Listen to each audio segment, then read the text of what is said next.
That's right. We are back. Day 7. Alexa, stop. Virtual math from the man cave. We are here. By now, I'm sure you have heard the news that they are keeping schools closed until May 15th, which means this is our new normal. So look, what's today? Tuesday, Wednesday, Thursday, Friday, all optional. This packet, optional. But guys, starting next Monday, which I believe is March 30th or the 31st, one of those days, this stuff is going to be required. So I will expect everybody to be dialed in, ready to roll, which means I really, really, really need everybody to get into that Google Classroom. I think out of a total of 40 students, we got 16 right now. So again, stop the video, go check your student email. I sent the link. All you got to do is click it, boom, and you're in. And again, if you're keeping in touch with your classmates, ask them if they are in that Google Classroom. And if not, lead them in the right direction because, guys, that's where everything is going to be. That's how you're going to get all of your assignments. So if you knocked out day 7, awesome. I'm glad you're watching. Day 7 to me is not the most difficult day, but I think it's like a sneaky kind of tricky day of questions because some of them, the way they're worded, a little bit different, but it required some work, and they're effort questions, and there are a few specifically that I'm going to see if we got right. There's a couple I put little stars next to that I'm hoping we didn't get wrong, but time will tell. Again, once you're finished, send me a message. Let me know how you did. If you want to come on, help me solve some of these questions, let me know. I think I'm covered through the week because I'm trying to do it every single day. So keep that in mind. Lily did a great job yesterday, and I'm going to bring in somebody right now. I'm going to make sure I do this right today. So let's see if we got my boy here. Let's see. There he is. Aiden, how are you? Good. Good to see you. Hey, look, I just actually thought about this, and it bummed me out. You were on pace to not only beat the record of King and Queen, but you were going to, like, destroy it. And now that we're out of school till May 15th, I don't know what's going to happen. Have you thought about that? I don't know. I got to figure out something with that. All right, before I have you do some math for me, I'm going to ask you 3 questions.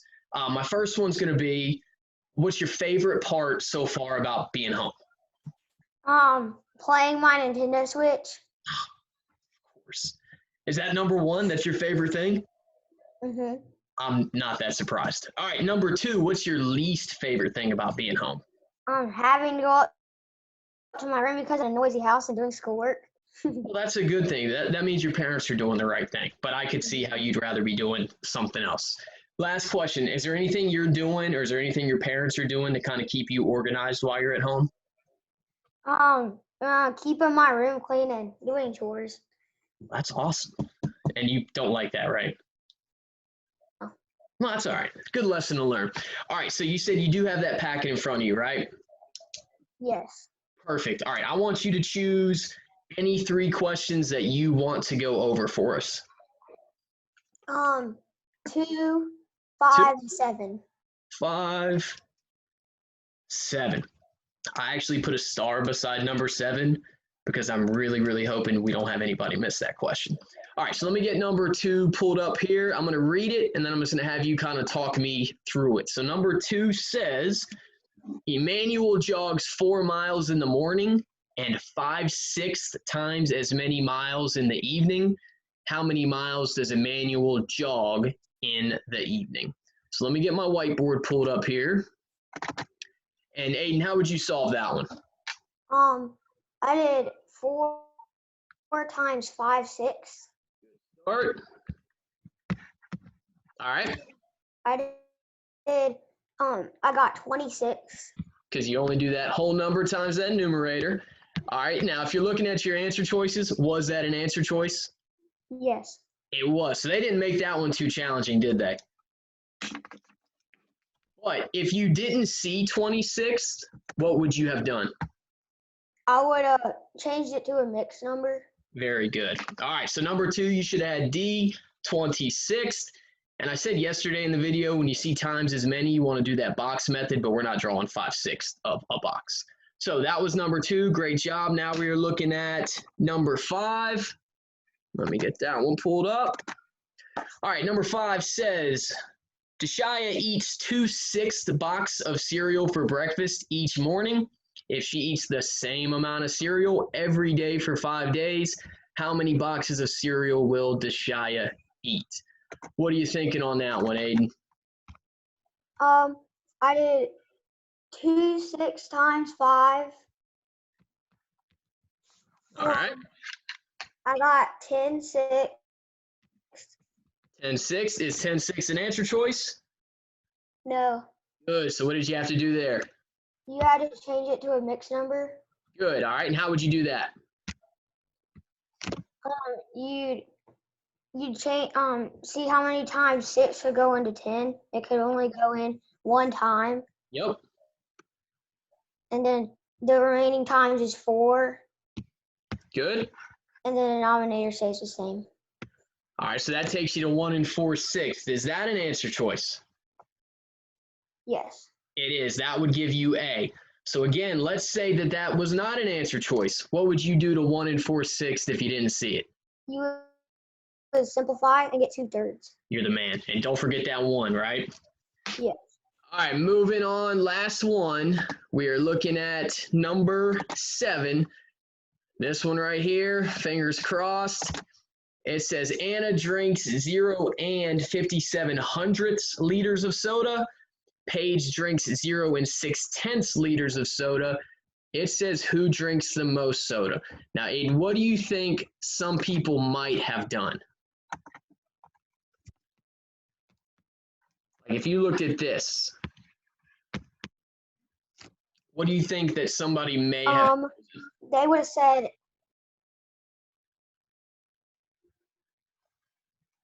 Oh, no. I lost you on that one. What did you say? They would have said 57 was greater than 6 and put Anna drinks the most soda. Right. So what did you have to do to that 6/10? You had to make it even and add a 0. Yep. Got to make them look the same. And then when you look at those two decimals, you can clearly see that 6/10 is greater than 57 hundredths. So Paige was the one who drank 6/10, which means that answer would have been C.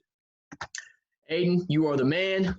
Thank you for coming on and helping out. Before I let you go, do you have anything to say to your classmates that may be watching?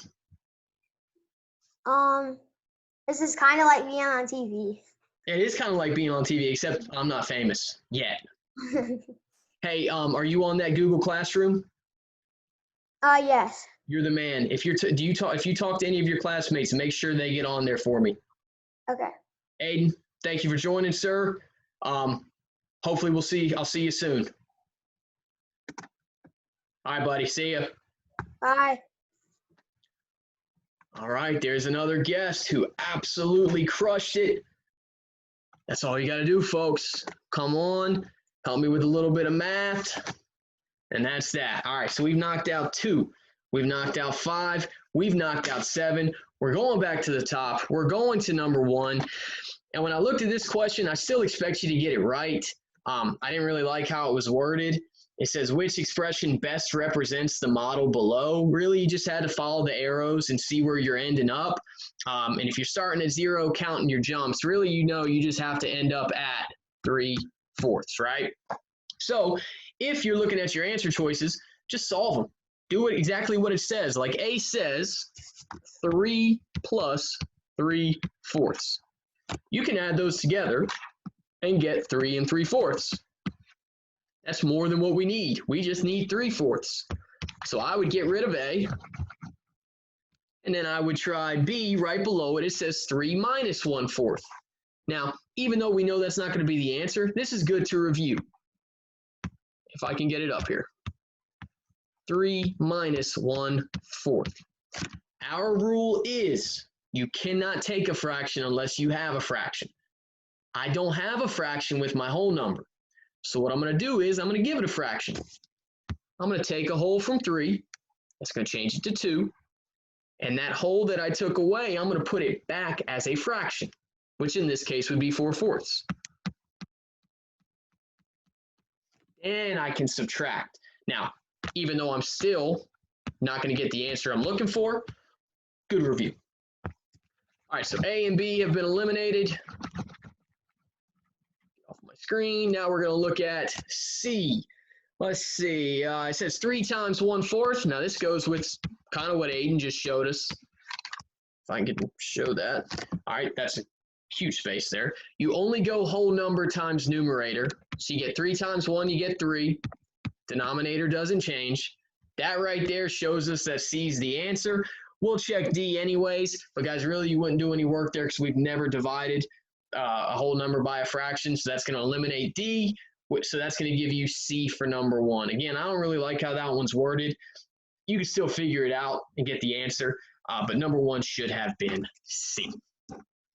All right, I don't know what that means. Number 2, how is the fraction 64 hundredths, or how can it be written as a decimal?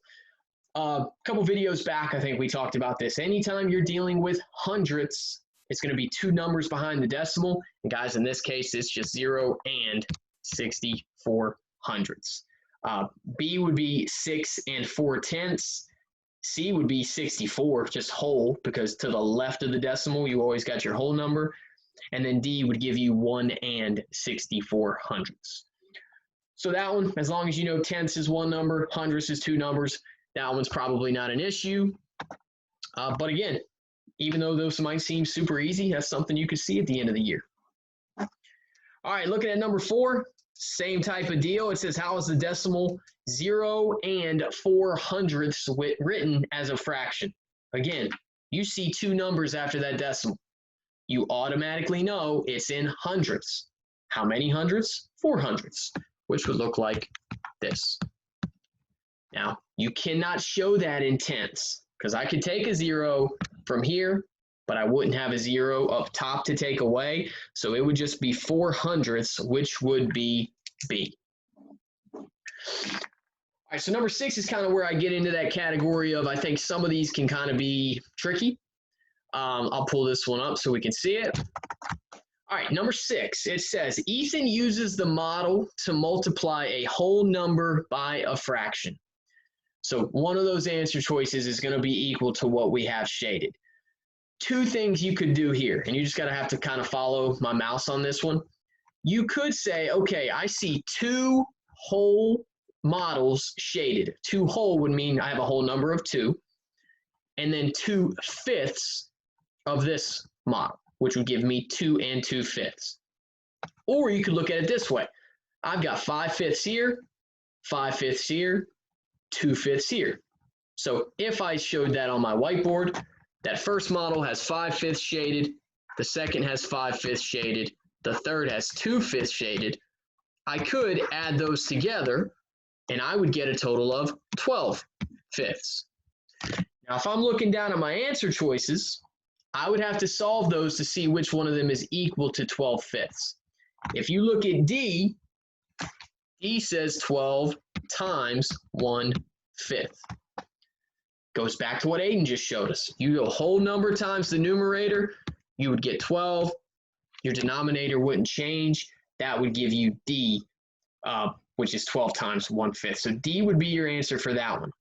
Now, going back to how I started this one, I said you could have looked at it this way. 1 whole, another whole, and then 2/5. That would give me 2 and 2/5. Now, if you didn't see 2 and 2/5 as an answer choice, I could have taken that mixed number, converted it to an improper fraction. At the bottom, you would multiply. At the top, you would add. 5 times 2 is 10, plus 2 is 12. Denominator doesn't change. So you could have gone either way on that one. you still would have been led back to the improper fraction and had to solve A, B, C, and D to see which one is equal. But either way you did that one, and we've done both ways in class, if you would have solved D, you would have had your answer there. Had a star next to that one. I was curious to see how we're going to do on number 6. All right, back to it. Aiden did 7. We are now moving to number 8. Again, this number line looks a little bit different than what I would have maybe given you. But again, you can still figure it out because normally we're starting at 0 and going to 1, or we're starting at 1 and going to 2. It doesn't give you those numbers. You just have to assume that first line right here is going to give you 0. This line right here is going to give you 1. And you know it's not going past 1 because if you look at your answer choices, they are all less than 1. None of them have whole numbers. None of them have numerators and denominators are the same. So step 1 would be count your jumps. So just follow my mouse here. We've got 1, 2, 3, 4, 5, 6, 7, 8, 9, 10. So I know my denominator would be 10. And now I'm trying to find where R lands. So again, I'd count my jumps. 1, 2, 3, 4, 5, 6, 7, 8. Wait, did I count that? Oh, I counted. I said. So here's something I tell you not to do that I just did.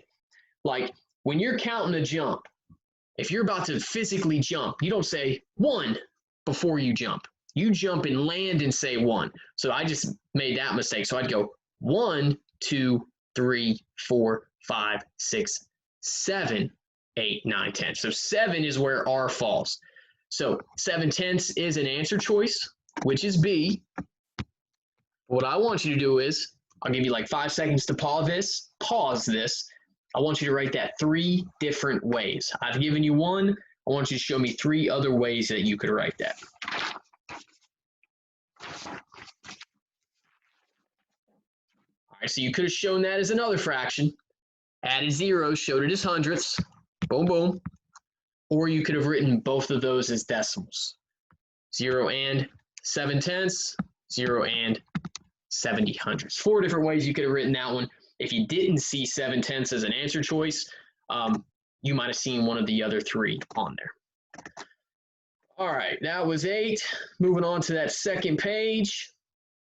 I really like number 9. It kind of goes with what I just said. It says, which shows the equivalence to 0 and 4/10. Guys, say it out loud.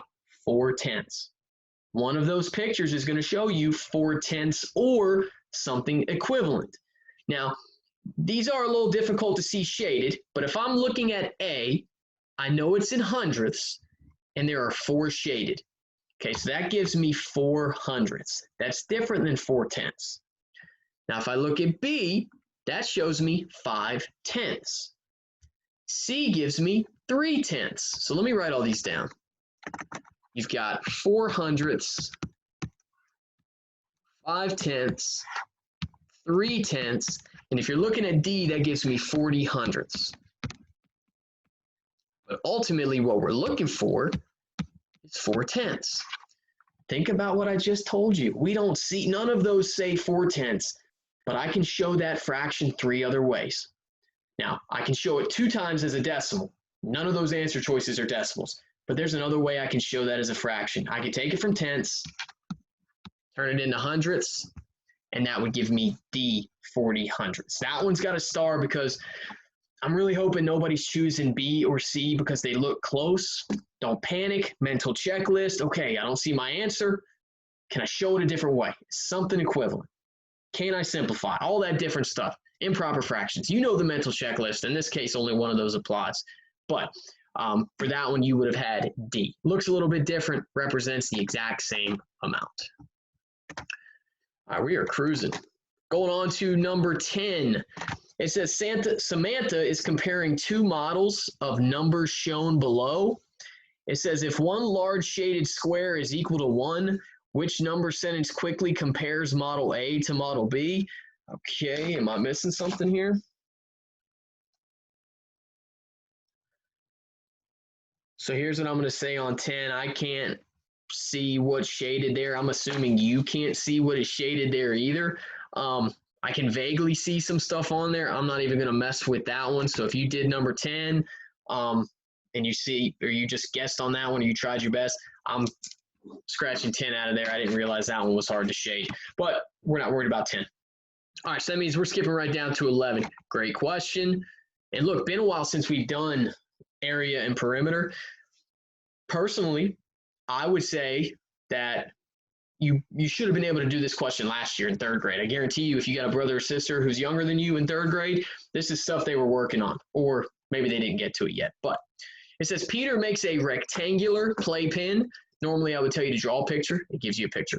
With an area of 20 square feet for his daughter. The length of the playpen is 5 feet. It wants to know the width of the playpen. So I'm just going to put the picture right here. There's my rectangle. 5 feet here. And guys, it gives us an area of 20 square feet. As soon as you hear area, you've got to think length times width. 5 times something is going to give me that area of 20. You could plug in your answer choices, or if you know your facts, you just know 5 times 4 gives you 20, and that answer choice would be A. If the numbers were a little bit bigger, I would say, hey, maybe you need to plug it in, but you guys know your facts. As long as you know area is length times width, you get that one right every time. Last but not least, number 12. It says Fred's electronics store has 4 different types of computers. Fred has 15 of each type of computer. The store also sells televisions. The store has 4 times as many televisions as computers. How many televisions are in Fred's electronics store? Whoever typed this question can come work on EOG Friday with me anytime, because that's a great question. So this is a perfect read a little, do a little type of question. So I would start with the very first part. 4 different types of computers. I would do this right here. There's 1, 2, 3, 4. I've got 4 different types of computers. And I've got 15 of each type. That means 15 here, 15 here, 15 here, 15 here. So if I wanted to figure out how many computers I have, I could go 15 plus 15 plus 15 plus 15. Or instead of repeated addition, I could go 15 times 4, which I prefer to do. All right, so 4 times 5 is going to give me 20. 0 stays, 2 goes. 4 times 1 is going to give you 4, plus 2 is going to give you 6. So that 60 represents how many computers I have. So I'll type in C equals 60.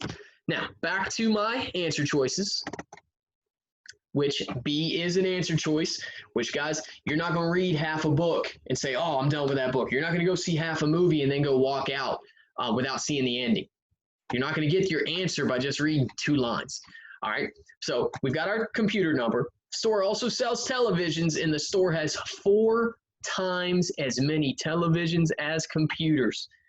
How many televisions are in that store? Guys, if you saw times as many and you did that box method, you are awesome, which is exactly what I'm going to do right here. Didn't have to do the box method, but if you did. So multiplicative comparisons, pull out the 2 things that are being compared. Computers, televisions.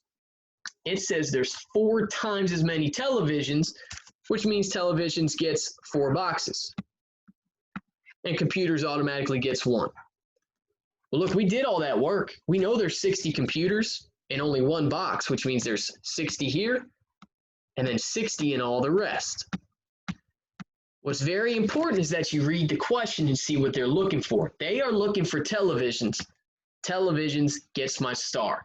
So I really don't care about the 60 computers. I needed to figure that number out to get my total televisions, but I'm not worried about it now. So to figure out my televisions, I could go 60 plus 60 plus 60 plus 60, or I could go 60 times 4. 4 times 0 is 0.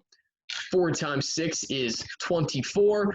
That would give me a total of 240 TVs, which would give you the answer choice of C.